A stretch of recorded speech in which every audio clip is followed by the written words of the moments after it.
Baroness Fox-Buckley. My Lords, I'm here broadly to support Amendment 87, although I want to probe rather more than maybe the mover did in that instance what we could get out of Kickstart moving forward and what some of the issues are. I did start off as quite an enthusiast for Kickstart. It has, for me, however, failed to live up to its promise. I think that, however, there is a chance that by reviewing it, it could both be made more positive and it could make a positive contribution to this bill, which is why I'm keen on the amendment. If the last time I spoke in relation to the bill, I worried out loud about the dangers of too short-term an approach to skills and training and too much power being given to employers to define what skills are needed. Now, conversely, I want to note that sometimes short-term and immediate issues, from the threat of mass youth unemployment to skills shortages in the here and now, requires a degree of urgency and a more central role for employers. And sadly, I think Kickstart has slightly missed out on this and does neither. So to remind ourselves, the challenges facing young people in the labour market in the here and now have been exacerbated by COVID-19. Policy decisions that have effectively closed down whole sectors are sectors in which young workers are overrepresented. There have been the highest job losses in accommodation and food, wholesale and retail, arts and entertainment, and they are also the three industries with the highest percentage of young workforce. And we do have to recognise that the non-COVID collateral damage of lockdown is indeed young people's job prospects. So in that sense, Kickstart should have been a godsend. But I do think that the scheme has been rather misnamed, because Kickstart sounds like it's going to be kind of urgent and dynamic, but actually the take-up has been sluggish. Despite the promise of 250,000 new jobs for the young and claims of 195,000 jobs approved, still less than 20,000 people have actually started jobs created by the scheme. And even with scrapping the ludicrous requirement for employers to create 30+ opportunities, forcing the SMEs into a bureaucratic labyrinth of those gateways, it hasn't really speeded things up enough. So I would like a review of this, because I think that there's still too much red tape. To quote a couple of employers, they're keen to avail of the scheme, but it's been like pulling teeth, extremely frustrating. Quote, the application process is a lengthy one, there is a lot of paperwork and an extremely saturated line of communication.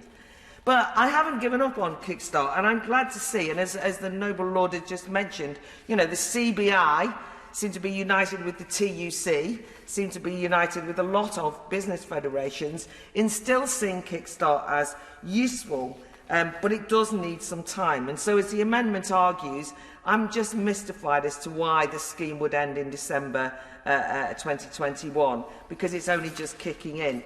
The DWP itself says that the hiring process will be ramped up as lockdown unwinds, unlocking key sectors. But as unlocking has been constantly delayed and is only starting today, and even then hesitantly, effectively, if the government closes Kickstart in December, it's only giving it less than half a year to have any real effect. So that's important, it seems to me. The amendment also tries to free up Kickstart and not confine it to those in receipt of universal credit. And I think this is an important point. It's important for a number of reasons. The young, most in need of work and training related to employment progress, are often working, but they might be on 0 hours contracts or picking up part-time work stacking shelves. And I think that the initiative shouldn't therefore exclude them from Kickstart. We also know from the latest furlough data that the young are more likely to be furloughed. Realistically, when furlough ends, many could be jobless. Why insist on them having a 6-month gap on universal credit before letting them access Kickstart for their job prospects? There's also another problem with the link to universal credit, because it gives far too much power, in my mind, to job centres, especially in relation to candidate selection. Employers complain of waiting up to 5 months for job centres to get adverts out and a backlog of applications. Every applicant has to be referred by a work coach, one job creation scheme that seems to be exponentially growing, But employers and unemployed youth have dubbed work coaches on occasion slow coaches who slow the whole process down. I just don't understand why in this instance employers can't have more autonomy in the Kickstart hiring process. Could this be part of the review referred to in this amendment? To quote one, it says, if employers could source and vet their own applicants, with job centres in the loop, of course, to ensure no foul pay, it would be a more efficient system. Kickstart has also added a perverse clause to the universal credit condition, which is that to qualify, you have to have shown as at risk of long-term unemployment. And I'm just not sure how that's judged. And I think this broadly, by the way, reflects a kind of danger that we have with the whole of this bill in terms of how we understand helping the young and whether we get a bit moralistic about it. As one young graduate desperate to get onto the employment ladder who'd applied for Kickstart to improve his job prospects after being unemployed for a time because of COVID, he explains, I went to the job centre and was told you don't qualify for this as you've not been because you are not at risk of long-term unemployment.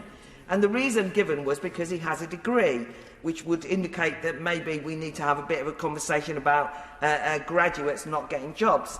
But that person asked, how would you even objectify that? And it does make me squeamish if the scheme ends up being designed for a type of person, or young person, not a situation, a sort of welfare intervention rather than a genuine bridge or route into high-quality jobs and training. It also raises a nervousness about what job training comprises, because it's always worth interrogating throughout the discussion in this skills bill what we mean by skills. Much of the advice to would-be Kickstart employers is to ensure that the 6 months makes the young person more employable at the end, but then they often recommend a banal list of skills, setting goals, CV construction, prep for interviews, timekeeping, etc. This is thin gruel and hardly likely to kickstart a young person's job chances. Even in 6 months, you can give people a real taste of specific jobs and skills that would also tackle some of the concrete and pressing economic issues that have been thrown up by the pandemic. One barrier to this is the stipulation that Kickstart must not replace existing or planned vacancies. I understand the motives, so the scheme is not used cynically to replace existing employees, but I think this is far too prescriptive and, to be frank, has led to a range of SMEs struggling to come up with made-up new jobs in order to access the scheme.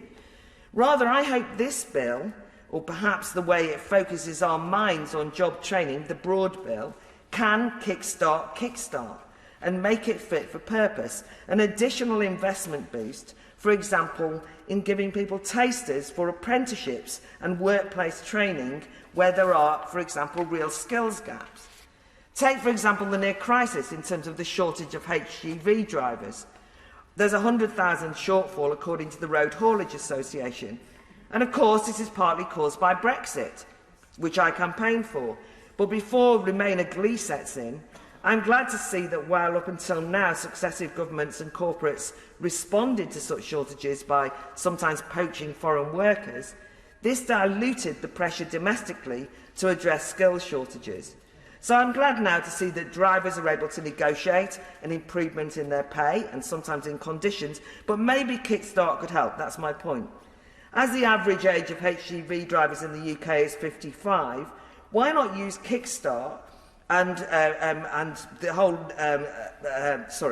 to initiate apprenticeship tasters into the whole driver and transport logistics world. I was inspired by Jennifer Swain, who's the head of talent and operations at Road to Logistics, who elaborated her vision for transforming an industry traditionally employing older males and talked about reaching out to those who normally face barriers to employment. And I just wonder whether Kickstart could be a vehicle for reaching out to Ms Swain and to actually opening up the kind of careers that young people might consider. I just basically think that Kickstart isn't over yet, but it does need to be reviewed, and I hope that this bill and this probing amendment might make us think again about how it could be improved, expanded and give real opportunity.